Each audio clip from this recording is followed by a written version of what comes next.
All right, we're gonna do a series of videos on injuries, one longer video and a few shorter ones. A couple things to go talk about in the main longer video. Injuries, they happen, right? They happen even when you're doing everything perfectly. They still happen, all right? There's a difference between aches and pains and then being injured. If you're kind of sore, kind of tweak something a little bit, that's an ache and pain. You do some things, you can still continue forward. Injury is different. There's a limitation. You strained your back so you can't squat. You got really bad plantar fasciitis, you can't run right now, all right? Some things to note about injuries. One, they happen whether you're doing something right. They're more likely to happen if you're doing something wrong. Some people move incorrectly all the time, never get injured. Some people move perfectly and their backs are always in trouble. All right.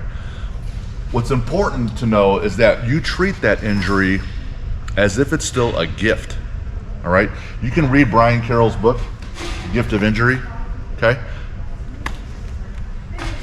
He squats 1,200 pounds and obliterates literally a vertebrae in his back.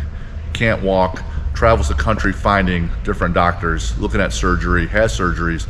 He finds some other chiropractors out of Canada, Stuart McGill, rehabs himself all the way back, learns about his body, learns about what it takes to get his body to do the right things, all the prehab work he has to do so he can continue squatting, and then squats over 1,200 pounds on his comeback.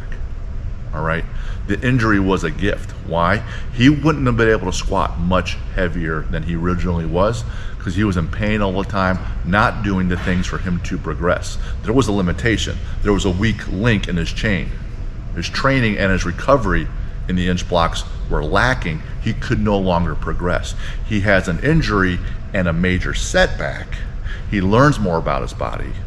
He learns about the weak links in his chain in training and recovery. He fixes those and then he continued to progress and then hit a new PR in squatting. A lot of times that's what it takes, all right? So when you get injured, it doesn't change the goal. The whys that you have for training in my gym or being on the team that you're on, they don't change all of a sudden because you tweaked a knee or you tweaked a shoulder, you got a bad back. The goals don't change. You don't wake up and like, oh, well, I hurt my knee, so I guess I don't want to be healthy anymore. Well, I hurt my knee, but I don't want to try to win a title anymore.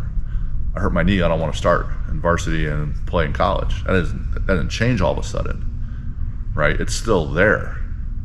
The weak mindset says, hey, I'm injured, okay, I guess I'm done. And then what? You got 40 more years of your life and you're just, I'm done? No, that's not this place, that's not me, that's never gonna be me or this place, all right? So when you are injured, there are things that we do, one, to fix yourself, and there's things that we do so it doesn't happen as likely again. There are things that we do that will mitigate the chances of injury. I can tell you that if Jack or Sam or Maddie were here training, they don't really need to warm up a whole bunch to be able to move correctly. I can tell you at 48, I gotta warm up for a half hour before I wanna move correctly. There's things that you do to mitigate so that you have a better shot of not getting injured. All right. And once you do, you probably have to slow down enough to say, hey man, what was I doing wrong? What was incorrect in my process that led to this injury? Am I squeezing out an extra rep I shouldn't? Is my form crappy? Right? Did you come in here exhausted? Did your ego get in the way to make you push further than you should have? That's a fine line. That's the art of training, right? You want to push, but then how far? There's things that you can do to mitigate. Now, when you get injured, you hurt your leg, we're still training upper body, core, and back. You hurt your shoulder, we're still training back, core, and lower body. You hurt your back, I can still get you to walk. I can still get you working on your grip. I can get you working on your mobility. We can go on breathing exercises to get your diaphragm right so that you can get in better position. There's always something to do for training. Always. We'll go over a few of those things later in the next few videos, but you know that the goals don't change, your whys don't change. You just have this is just the most recent obstacle. It's always over, around, or through.